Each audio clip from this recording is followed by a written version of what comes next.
नमस्कार भाई दोस्तों। सबसे पहले तो धन्यवाद उन साथियों का जिन्होंने थैंक्स ऐप के जरिए पैसे भेजे। प्रीत कंग भाई है जिन्होंने 40 रुपये भेजे थे, अरविंद भाई जिन्होंने 100 रुपये भेजे थे, और जय सिंह भाई स्पेशल थैंक्स, उन्होंने $50 भेजे हैं भाई थैंक्स ऐप के जरिए। धन्यवाद इन सभी साथियों का। अब बात करते हैं, मंडिया और दलाल तो लगे हुए हैं कोने के अंदर। कल रात को न्यूज चल रही थी, रात को ट्रूडो घबराया, चीन और रूस से भारत ने हाथ मिलाया। ट्रूडो क्यों घबराया भाई? ट्रूडो तो झटका देने लग रहा है, अमेरिका झटका देने लग रहा है, और साथ में लगा हुआ है फ्रांस भी लगा हुआ है साथ में। मतलब ये तुम्हारी समझ में नहीं आ रहा कुछ भी। ट्रूडो ने झटका दिया किसको? चाइना को। क्या झटका दे दिया चाइना को? तुम्हारे को तो लेने के देने पड़े हुए, ये सबको पता है। कनाडा ने चीन से आयात होने वाले इस्पात और एल्यूमिनियम पर 25% टैक्स लगा दिया है। 25% टैक्स क्यों लगाया है? ये जो तुम बकवासबाजी करते हो ना, ये मंडिया और दलाल बैठ के घबरा गया ट्रूडो, ये हो गया वो हो गया। आपको एक चीज का पता है, कनाडा के अंदर आप किसी रेस्टोरेंट में जाना, आप कहीं पर भी जाना, आपको वहां पर मंत्री ऐसे मिल जाएंगे। रेस्टोरेंट के अंदर कोई वीआईपी ट्रीट नहीं मिलता उनको, वो लाइन में लगकर अपना खाना लेते हैं, आपको रोड के ऊपर अपनी गाड़ी खुद ड्राइव करते मिल जाएंगे। और ये नहीं कि वो मंत्री है तो आपसे पहले जाके लेगा, आपके बाद नंबर है तो आपके बाद ही लेगा। आप किसी भी मंत्री से, किसी भी प्रधानमंत्री ट्रूडो से मिल सकते हो, आप रोड के ऊपर उनसे कोई बात करनी है कर सकते हो। वो ये होती है डेमोक्रेसी। डेमोक्रेसी इसको कहते हैं। ये नहीं यहाँ पर कोई एमएलए बन गया तो बस वो तो पता नहीं कितने बॉडीगार्ड लेकर कैसे कैसे घूमता है। जैसे केजरीवाल लाला मजे ले रहा पंजाब के, पंजाब का हेलीकॉप्टर यूज कर रहा, पंजाब का सब कुछ यूज कर रहा। भगवंत मान बीमार हो जाता, कभी उसका हालचाल पूछने नहीं आया, लेकिन जरूरत पड़ी तो हेलीकॉप्टर यूज कर रहा है। चलो ये सब चलता रहेगा। अब आपको बताते हैं, जो अमेरिका और कनाडा ने तुम्हारे को दे झटका और अच्छे वाले झटके दे रखे। ये नहीं सिर्फ अकेले भाई ये सोचते हो भाई इंडिया के पीछे लगे, ना, चीन और रूस को उन्होंने साथ में ले लिया। कनाडा के प्रधानमंत्री जस्टिन ट्रूडो ने चीन पर कारोबार में अनुचित तरीके अपनाने का आरोप लगाया, और आरोप लगाने के बाद वो क्या करते आपको पता है। ट्रूडो ने एक पोस्ट में लिखा है कि सस्ते इस्पात और एल्यूमिनियम के साथ अंतर्राष्ट्रीय बाजार में चीन का अत्यधिक प्रभाव है। ट्रूडो ने लिखा, चीन के अनुचित कारोबारी तरीके ने कनाडा के कारोबार को बड़ा नुकसान पहुंचाया है, हम इसके खिलाफ कदम उठा रहे हैं, और उठा दिया। इससे पहले अमेरिका की ट्रेजरी सेक्रेटरी जेनेट येलेन ने भी अप्रैल की शुरुआत में अपनी चीन यात्रा के दौरान चीनी अधिकारियों के साथ बातचीत में वैश्विक बाजारों में सस्ते चीनी उत्पादों की भरमार को लेकर चिंता जताई थी। मई में जब राष्ट्रपति शी जिनपिंग फ्रांस की यात्रा पर थे तो यूरोपियन कमीशन की president Ursula van der Leyen ने भी उनके सामने यह बात उठाई नहीं, उन्होंने फिर उसको साथ में क्या किया, रगड़ ही दिया। अब आप बात करते हैं अमेरिका की। अब ये लोग क्या दे रहे हैं, ये बड़ा यार इनका दोगला चेहरा कहेंगे या क्या कहेंगे। अमेरिका में सिख गुरपत सिंह पन्नू की हत्या कथित नाकाम साजिश से जुड़े मुद्दे पर एक सवाल के जवाब में अमेरिकी विदेश मंत्रालय के प्रिंसिपल डिप्टी प्रवक्ता वेदांत पटेल ने प्रतिक्रिया दे दी।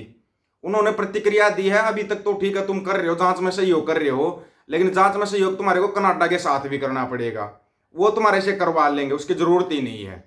और ये अमेरिका का पूर्व राष्ट्रपति डोनाल्ड ट्रंप, नमस्ते ट्रंप याद है क्या, जो नमस्ते ट्रंप चलाया था?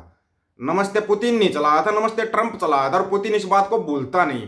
कल मोदी साहब वहां गए ना, रूस गए ना, और यूक्रेन के ऊपर अटैक कर दिया रूस ने।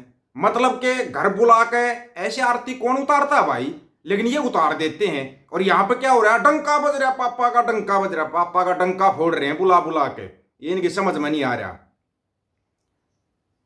अमेरिका के पूर्व राष्ट्रपति और रिपब्लिक पार्टी के उम्मीदवार डोनाल्ड ट्रंप के चुनाव प्रचार अभियान ने ब्रिटेन की लेबर पार्टी के खिलाफ संघीय चुनाव आयोग FEC में शिकायत दर्ज कराई है। किसकी? ब्रिटेन के खिलाफ। याद होगा ना, ब्रिटेन में तो सुनो की होगा ना, ओ तुम जिसको इंडिया का दामाद बना रहे थे, तुम्हारा नहीं पता तुम किसको दामाद बनाते हो, किसको फूफा बनाते हो और किसको बाप बना लेते हो। इस शिकायत में समाचार पत्रों की रिपोर्ट का हवाला दिया गया है कि लेबर पार्टी से जुड़े लोग हैरिस के लिए प्रचार करने अमेरिका गए हैं। कमला हैरिस के लिए प्रचार करने के लिए इन चीजों को पकड़ता है वो, तुम्हारा पापा बच गया, ना ट्रंप से मिला ना हैरिस से मिला, नहीं तो और बड़े वाला इनाम ले लेते तुम। इसमें लेबर पार्टी पर हैरिस वाल्स के चुनाव अभियान की सहायता के लिए अमेरिकी चुनाव में स्पष्ट विदेशी हस्तक्षेप का आरोप लगाया गया है। शिकायत में लेबर और कमला हैरिस के प्रचार अभियान के बीच संपर्क के बारे में मीडिया रिपोर्ट्स का हवाला देते हुए तर्क दिया गया कि यह अवैध योगदान जैसा है। कमला हैरिस अमेरिका की मौजूदा उपराष्ट्रपति और वो डेमोक्रेटिक पार्टी की तरफ से राष्ट्रपति पद की उम्मीदवार है। अमेरिकी राष्ट्रपति चुनाव में प्रचार कर रहे लेबर पार्टी के कार्यकर्ता व्यक्तिगत हैसियत से ऐसा कर रहे हैं। हालांकि इन आरोपों पर लेबर पार्टी ने कोई आधिकारिक प्रतिक्रिया नहीं दी। आपको एक बात बताई थी मैंने, भाई ये जो रूस के अपने राष्ट्रपति साहब हैं व्लादिमीर पुतिन साहब के खिलाफ भी वारंट निकाल दिया था अमेरिका ने। आपको याद है या नहीं याद है? खुद पुतिन साहब ने बोला था, ये बात हमने नहीं बोली। दूसरी तरफ अमेरिका एक और झटका देने जा रहा है। तुम यहां पर नेतन्याहू के है उसका नाम, उसके हीरो बना रहे थे ना। अमेरिकी राष्ट्रपति जो बाइडेन के प्रशासन के एक वरिष्ठ अधिकारी का कहना है, अमेरिकी विदेश मंत्री एंटनी ब्लिंकन ने इजरायली नेताओं से कहा कि उत्तरी गाजा में घिरे नागरिकों को मानवीय सहायता दिलाने के लिए बहुत कुछ करने की जरूरत है। ये बोलते बड़े आराम से, तुम्हारी तरह नहीं करते। पापा ने डंका बजा दिया, पापा ने युद्ध रुकवा दिया, पापा ने ये करवा दिया, ना ना ना, बड़े आराम से तसल्ली से डोज देते हैं, ये ऐसे नहीं। उनके मुताबिक ब्लिंकन ने चेतावनी दी है कि अगर इजराइल ने इस पर कार्रवाई नहीं की तो इसके खिलाफ अमेरिकी कानून का दायरा बढ़ सकता है। उनके दायरे का सबको पता है, एक प्रतिबंध में बस हाथ खड़े कर जाते हैं सभी।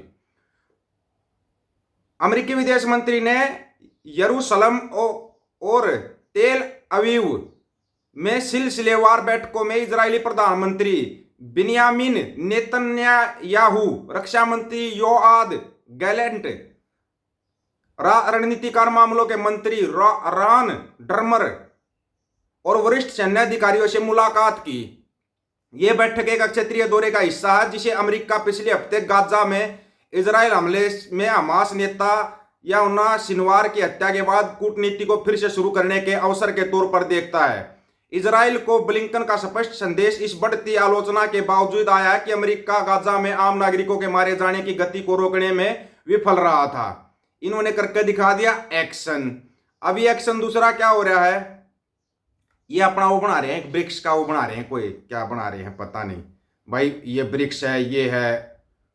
ट्रूडो की सुरक्षा सलाहकार और डिप्टी मिनिस्टर ने अमेरिका अखबार को लीक की थी भारत के बारे में खुफिया जानकारी। रिपोर्ट है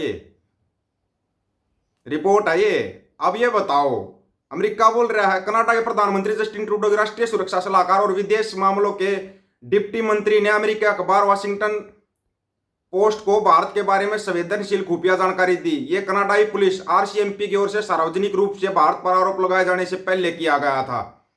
इसके बाद RCMP ने भारत सरकार के एजेंडों पर कनाडा में हत्या, जबरन वसूली और हिंसक आपराधिक गतिविधि के करने का आरोप लगाया था। ग्लोबल एंड मेल ने सूत्रों के आधार पर की गई अपनी रिपोर्ट्स में दावा किया गया। यह दावा कनाडा के विन्नीपेग में सिख नेता सुखदूल गिल की हत्या और देश में हिंसक गतिविधियों में भारत की भूमिका के बारे में वाशिंगटन पोस्ट में लीक भारत चीन के हस्तक्षेप गतिविधियों पर लीक के बारे में ट्रूडो के दृष्टिकोण के उलट है। पिछले हफ्ते ट्रूडो ने चुनावी प्रतिक्रिया और लोकतांत्रिक संस्थाओं में विदेशी हस्तक्षेप की सार्वजनिक जांच के सिलसिले में गवाही देते हुए बताया ताकि 2023 में विदेशी हस्तक्षेप के बारे में वर्गीकृत जानकारी द ग्लोब एंड मेल को दी गई। उन्होंने बताया पुलिस से पहले लीक की गई जानकारी पुलिस को दी नहीं और वहां पर जानकारी लीक कर दी।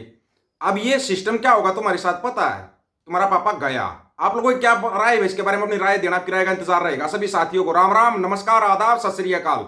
वीडियो को ज्यादा से ज्यादा शेयर, चैनल को सब्सक्राइब और बेल आइकन को जरूर दबाना दोस्तों। ऑफिशियल दीपक फौजी यूट्यूब चैनल, बात और सच की करेंगे, हक सच की बात हम करेंगे। वीडियो को शेयर करने की जिम्मेदारी आप लोगों की। गज के आखो वाहिगुरु जी का खालसा, वाहिगुरु जी की फतेह।